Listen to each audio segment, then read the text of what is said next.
It is time for a movie review. Today we're going to be talking about The Batman. Hopefully my brooding voice wasn't too much, but it was just enough. Before we continue, I just want to address the most hard complaints about the movie, right? One being Bruce Wayne is not Bruce Wayne. Like, he does not differentiate between the Batman and Bruce Wayne. And you know, I think that's a wonderful thing. Because we always seen Bruce Wayne kind of quickly recover from watching his parents murder. But in this movie, he still dwells on it. Very realistically too, he dwells on it. I know many people are like, Robert Pattinson's gonna be an emo Batman, and I don't really think it's like emo Batman, you know? I think it's just a realistic Batman. If Batman was a real person, that's how he would act. Like, that's how Bruce Wayne would act. And a second complaint is that the runtime's a little bit too long. And you know what? I think it's perfect. There's nothing I can think of taking off the movie. And it's not that you need a long runtime to tell a story. That's not always the case.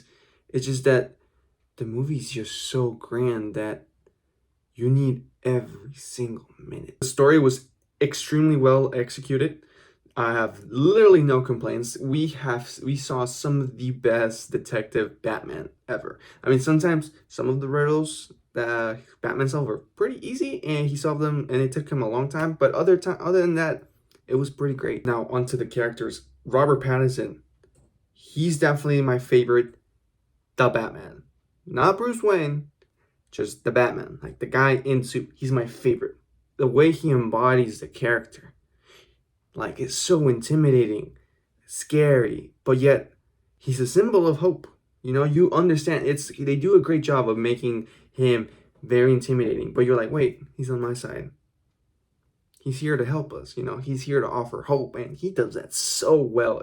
Many beautiful scenes in the movie that showcase that, and very cool action scenes too.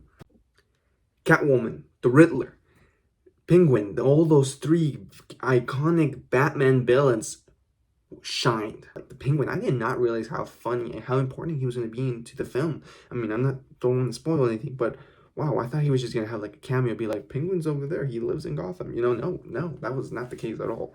He's so funny, you know, he's a good teacher too. If you know it, you know. Riddler is probably my third favorite villain in Batman of all time, just right behind the Joker and Bane.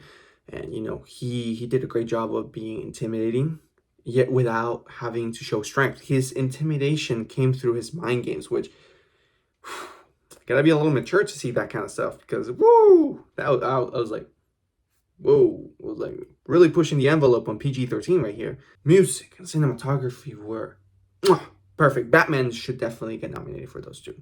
I even bought the soundtrack on vinyl because of how good it was. Like the dun dun dun dun. Oh wow, like whoo, gives you chills the first time you hear it. Which reminds me, that opening scene, I guess it just has become signature touch that every Batman movie has to have a great opening scene. Like that opening scene where we meet Batman.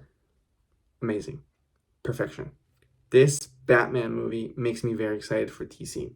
Just in this Batman universe seems very well crafted. I think they can take it to many places and potentially have the greatest Batman movie of all time. We already have that with The Dark Knight, but this franchise has the potential to beat that. This movie didn't quite do that, but it has the potential to keep going and eventually beat The Dark Knight. There's so much potential. This is a whole new Batman universe that it's very exciting. Highly, highly recommend this movie to everyone. Like, look, I literally bought all the Funko Pops and the Batmobile in 2 sizes. That's how good the movie was. Like, I could not stop talking about it. I probably annoyed so many people talking about the movie, but it was just amazing. The movie right now is on HBO Max. I mean, go watch it. It's not something that you'll regret. Hopefully you'll like it. I love the movie. It definitely, no words. Woo! This franchise that's just about to begin, it's well on its way to becoming one of the greatest Batman franchises of all time, and probably produce one of the greatest movies of Batman of all time. Did you already see the Batman? Did you not? Or have you been planning on seeing it? Let me know in the comments, and let me know what other movie reviews you would like to see.